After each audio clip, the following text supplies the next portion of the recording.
I'm not gonna lie. Last week, I was locked in. You was locked in to the Dodgers? I was an LA kid. I was locked in as an LA kid. I was following baseball. I understood what was going on. That was the part that I was happy about. I understood what was going on and was watching those games. And my son, who don't watch anything sport related, except soccer, sometimes was telling me, before he can go, says, "Can I finish watching this game?" So I was like, "Shit, if you gonna watch the game, I'm gonna watch the game." Yeah. And I was excited. And then I'm following, and it was a cool moment for the city. I was going like everywhere we went. We were trying to watch some games. One day we were trying to go watch it. Me and Lisa went to go get something to eat, and they were like, "Yeah, we watching Dodgers games. So if you want to watch anything else, this ain't the place for you." This ain't the place for you. This is LA, baby. Yes, this is clearly not the place for you. Yeah, we dynasty, dominance. That's what we're watching right now. We're watching dominance. We're watching the dynasty. You're special. Did you watch those last 2 games? Those specific? I watched all of them. Oh, bro. I was tuned in before they even got to the World Series. I ain't gonna lie. I was a late comer. I was a late comer, but man, I was locked in. Yeah.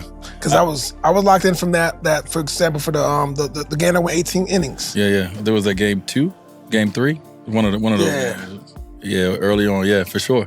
18 innings? Yeah, I think it was game 3. Actually, Yes. the first game back in LA. Yeah. It was the game that they won because they lost the next 2. Right. It was game 3. 18 innings was crazy. I know a lot of people that were at the game.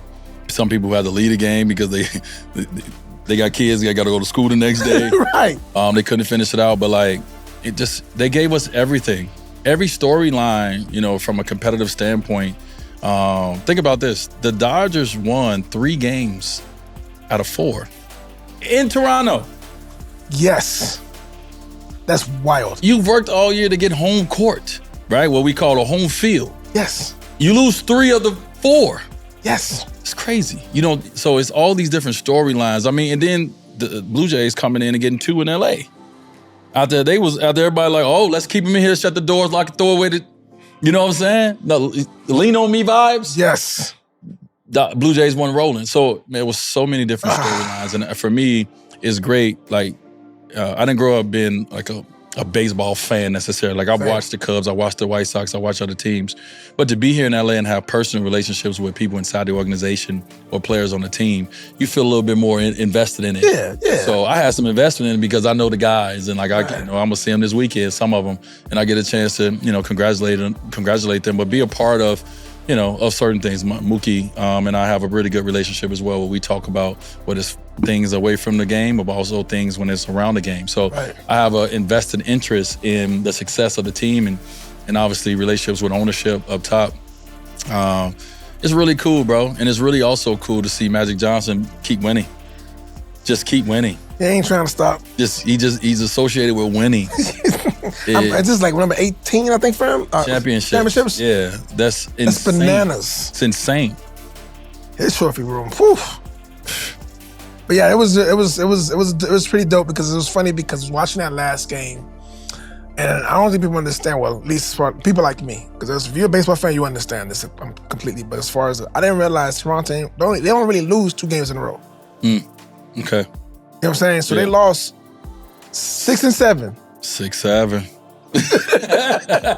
And so they lost 6 and 7, and to lose 7 the way they did, because up until like the 9th inning, mind you, it was a bases loaded, only 1 out, and I felt bad for them. But it was this, bro. They was this close away from winning when the play was at the plate. Like. Obviously, I don't know baseball like that, but some people say he should have dove this way. Right. Dove this way because it take more time and whatever it is. They were this close to winning the World Series, bro. Like I've lost in the finals before, being this close or not being that close, and that it hurts. Like it hurts. You know what I mean? Picking your heart up off the ground and trying to find a place for it while your body healed.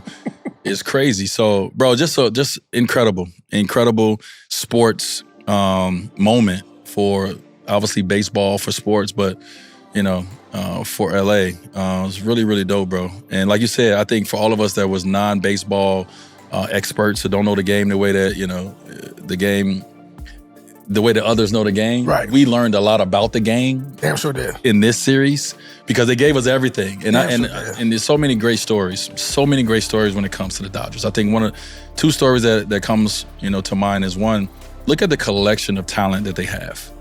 And one of the hardest things to do is to put a collection of talent together and everybody find how to play their role. Right. Whether it's you need to give more, you need to give less. And you're talking about greatness. You're talking about Hall of Famers. You're talking about some of the best in the game who all decided to play together, right? Because of, what the Dodgers put together. And to watch all of them just be role players and do whatever is needed to now become a dynasty is incredible. Mookie Betts went from he is a Hall of Fame center fielder, changed his position to shortstop area because his team needed him to. Becoming the best throughout this year at that position, or one of the best, but also too, I just think it was so fitting that at the end of the game to make the play to win the World Series, it went to Mookie. Mookie had to pick that joint up, step on that base, and make that pass, right? And like all the work that he put in all year to change his position, to for his team. And the ball came to him at the end to make the play. Now, he could have made an error. He could have. Fucked that up. He ain't never been in that position before. He's been in a lot of positions on the football field. On the baseball field. He's never been in that one. Yeah. And to win the World Series, the ball come to you, bro. It ain't a fly, ain't a catch.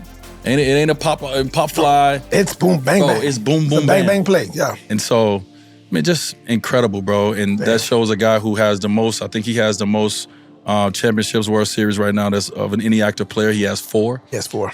But that shows that's what a champion is about.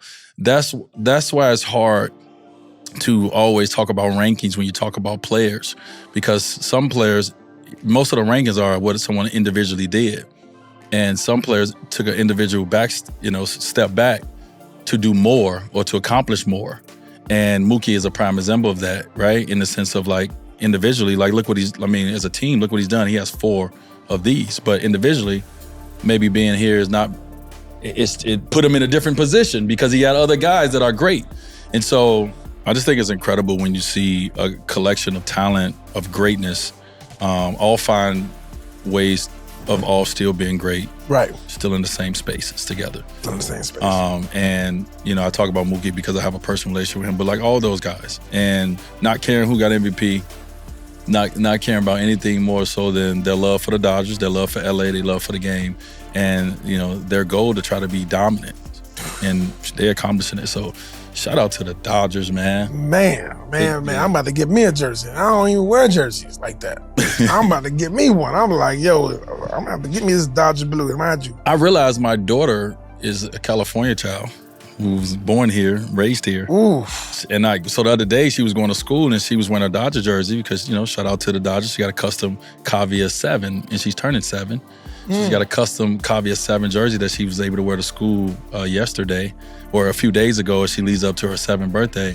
But just how excited she was about the Dodgers. And I'm like, oh, that's right, you are from here. This is it's actually your team. You know what I'm saying? So I get to get a free pass anyway to root because that's my daughter's. Right, because she ain't watch you play. No, she ain't watch me play. She ain't wearing Wade jerseys. She ain't wearing my jersey like that. She wear, her goddad jersey. She has my jersey, but like she went with, it was Dodger Day. And like this is important for her. She was excited about Dodger Day and wearing her jersey that got her name on it.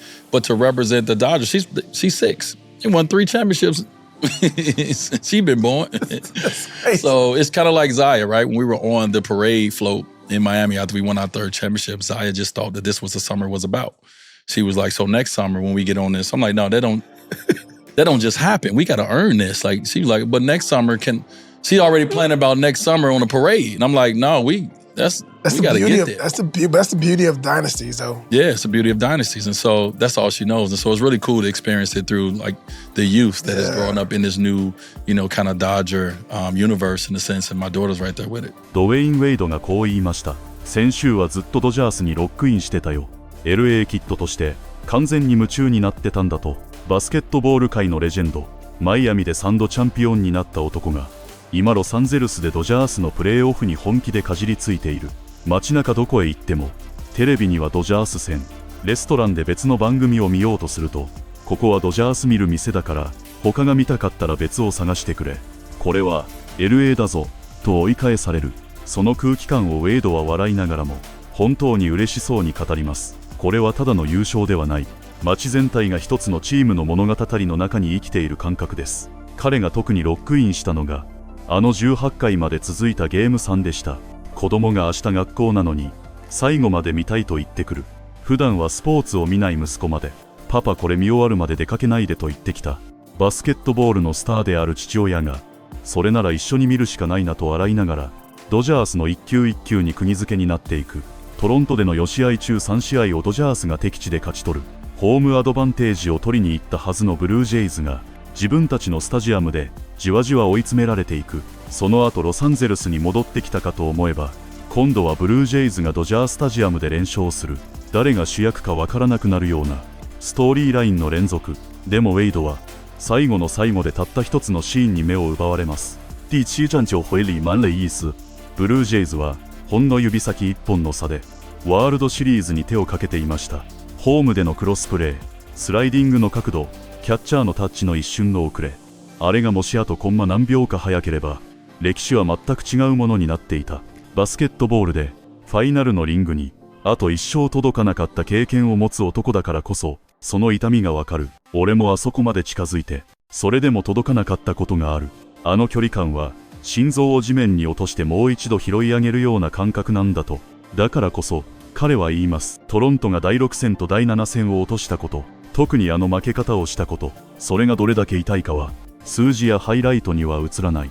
その一方で LA にとってはこれ以上ない物語になった。ウェイド自身は野球オタクではないと認めています。子供の頃シカゴでカブスやホワイトソックスを眺めてはいたけれど真剣に追いかけていたわけではない。そんな彼が今ロサンゼルスでドジャースの選手やフロントと個人的な関係を持ち、ムーキー・ベッツとプライベートでも話し、オーナー陣とも顔を合わせ、プレーオフの一球一球に自分のチームのように心を動かしている。これはもう単なるファンではありません。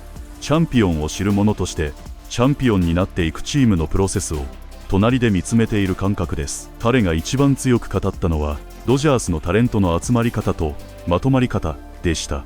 ドジャースはとんでもない才能の集合体です。将来の殿堂入り確実と言われる選手たち、現在のベストプレーヤーたちが一つのロッカーに集まっている。しかし本当に難しいのは集めることではなく、そこからそれぞれが自分の役割を見つけることだとウェイドは強調します。誰がもっと出しゃばるべきか、誰が一歩引くべきか、誰が点を取り誰が泥仕事をやるのか。バスケットボールでもスーパースター同士が集まったチームが必ずしも優勝できるわけではないことを彼は身をもって知っています。そんな中でドジャースの象徴としてウェイドが名前を挙げたのがムーキー・ベッツです。もともとはゴールドグラブ級のセンターやライトを守る将来の殿堂入り外野手。その男がチームのためにショートストップという全く別のポジションに挑戦する。慣れない内野、一からフットワークを作り直し、送球角度も体の使い方も変える必要がある。それでもムーキーはチームが必要としているならやると決断し、1年を通してそのポジションでリーグ屈指の選手になっていく。ウェイドはその姿をチャンピオンとは何かの教科書だと語ります。個人ランキング、スタッツ、ベストポジション、そういったものを一歩横に置いてでもより多く勝つために、より大きなものをつかむために自分の役割を変えられる選手こそ本当の優勝体質。そしてその集大成がワールドシリーズ最後のプレーでした。ショートに入っているムーキーのところに飛んだ難しいゴロ、ステップインしてベースを踏みすぐに一塁へ送球するバンバンプレー。あの一瞬の中に1年間積み上げてきた練習と決断と覚悟の全てが詰まっている。もしそこでミスをしていたら彼の新しい挑戦は全く違う意味を持っていたかもしれない。でも実際に起きたのは新しいポジションでリングを決めるプレーを完璧にやりきったムーキーの姿でした。ウェイドは言います。彼には現役選手の中で最も多くのワールドシリーズリングがある。4つも持っている。それがチャンピオンというものだ。個人の数字だけで順番をつけるランキングでは測れないものがある。チームのために自分の形を変えた選手は自分の個人成績だけを追いかけた選手とは別の評価軸で見なければいけないと。そして話はドジャースという王朝の次の世代へと移ります。ウェイドの娘はロサンゼルス生まれのカリフォルニアキッド。彼女にとってドジャースは物心ついた時から優勝しているチームです。6歳の彼女はすでに3回もドジャース優勝を経験している。学校のドジャースデーには背番号4のカスタムジャージを着ていく。自分の名前が入ったユニフォームを誇らしげに着てドジャーブルーの一員として教室に向かう。かつてマイアミで3連覇のように優勝を重ねた頃、ウェイドの子供たちは夏になればパレードがあるのが当たり前だと思っていた。来年もこのフロートに乗るんでしょうと聞いてきて、いやこれは簡単に手に入るものじゃないんだと父親は何度も説明しなければならなかった。今ロサンゼルスで同じことがドジャースファンの子供たちの間で起きている。勝つのが当たり前、優勝パレードを見るのが当たり前。でも本当はその一つ一つがとんでもない確率をくぐり抜けて手にしている奇跡だと知るのはもう少し大きくなってからかもしれない。